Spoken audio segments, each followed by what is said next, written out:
Bismillahirrahmanirrahim. Assalamualaikum warahmatullahi wabarakatuh. Jadi di sini saya Muti Atunisa dengan NIM 1813001 akan memaparkan sedikit opini saya mengenai penerapan pendidikan yang ideal, terutama dalam masa pandemi ini. Jadi ini adalah merupakan salah satu tugas UAS mata kuliah Sosiologi Pendidikan. Nah, jadi berdasarkan literasi yang saya baca terkait permasalahan-permasalahan yang ada pada masa pandemi ini, saya menemukan sebuah solusi untuk menerapkan pendidikan yang ideal dalam masa pandemi ini. Yang pertama, yaitu pentingnya komunikasi antar berbagai pihak. Itulah yang paling penting dalam masa pandemi ini, karena jika tidak ada komunikasi, maka disitulah akan terdapat masalah. Nah, seperti itu. Jadi komunikasi ini harus terjalin erat antara siswa, guru, dan orang tua. Nah, apa saja yang perlu dikomunikasikan dalam menerapkan pendidikan yang ideal dalam masa pandemi ini? Nah, jadi yang pertama yaitu terkait proses pembelajaran siswa. Sebagaimana yang kita ketahui, masa pandemi menyebabkan pola belajar berubah dari luring menjadi daring. Sehingga dalam hal ini proses pembelajaran siswa itu berubah secara drastis. Ya. Nah, oleh karena itu di sini sangat penting komunikasi antara guru dan orang tua, terutama dalam mengawasi peserta didik ketika mengikuti pembelajaran. Kemudian selanjutnya yang tak kalah penting juga yaitu komunikasi antara guru dan siswa terkait proses pembelajaran.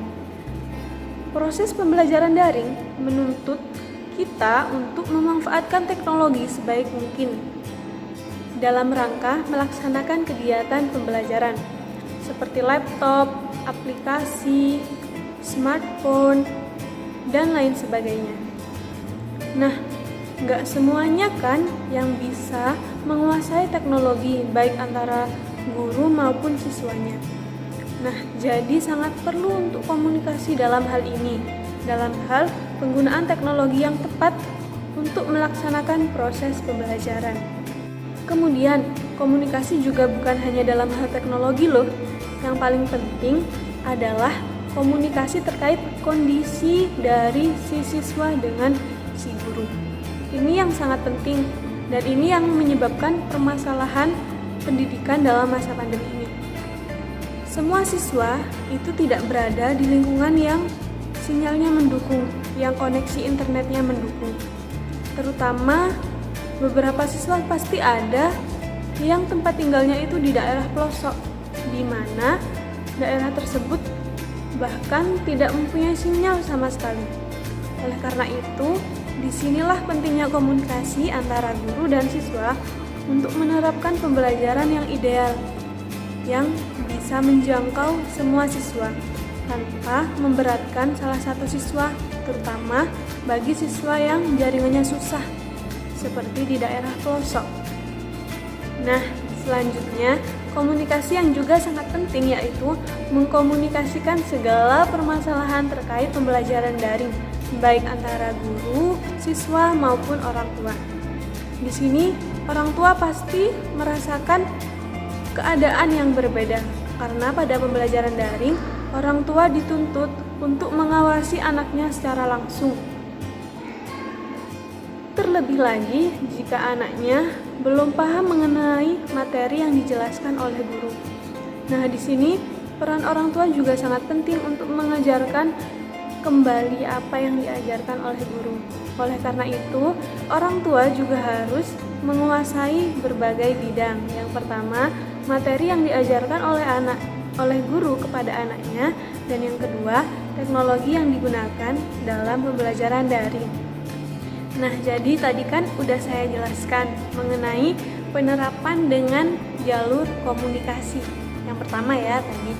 Nah, kemudian yang kedua yaitu pentingnya tanggung jawab. Ini yang paling penting. Pentingnya tanggung jawab antara tanggung jawab si siswa, guru, dan orang tua. Saya akan memaparkan sedikit tentang tanggung jawab dari masing-masing tiga pihak tersebut. Yang pertama, tanggung jawab siswa.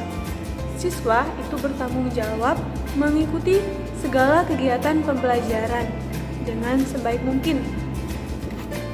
Oleh karena itu, ketika pembelajaran daring, hendaknya siswa benar-benar memperhatikan apa yang disampaikan oleh guru. Kemudian, yang kedua yaitu tanggung jawab orang tua. Di sini, orang tua itu mempunyai tanggung jawab yang lebih besar dibandingkan dengan pembelajaran luring. Pembelajaran daring menuntut orang tua untuk lebih mengawasi anaknya dalam mengikuti proses pembelajaran, serta mengajarkan kembali materi yang masih belum dipahami oleh anaknya. Kemudian yang ketiga, bentuk tanggung jawab guru. Nah, ini yang paling penting dalam pembelajaran daring. Guru merupakan seorang ahli atau seorang profesi. Nah, disinilah guru harus menerapkan profesionalismenya dalam kegiatan pembelajaran, terutama dalam pembelajaran daring ini. Pola belajar yang berubah dari luring menjadi daring menyebabkan guru harus lebih profesional. Guru harus bisa menyampaikan materi kepada peserta didiknya hingga peserta didiknya benar-benar paham, meskipun hanya melalui layar smartphone.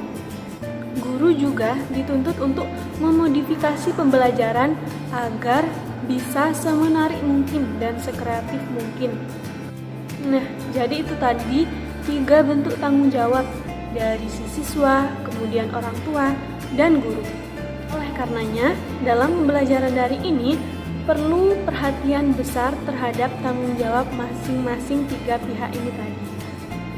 Selain itu, perlu juga adanya kesadaran terhadap tanggung jawabnya sendiri. Jadi itulah pendapat saya mengenai penerapan pendidikan yang ideal, terutama dalam masa pandemi ini dalam pembelajaran daring. Terima kasih, semoga bermanfaat dan wassalamualaikum warahmatullahi wabarakatuh.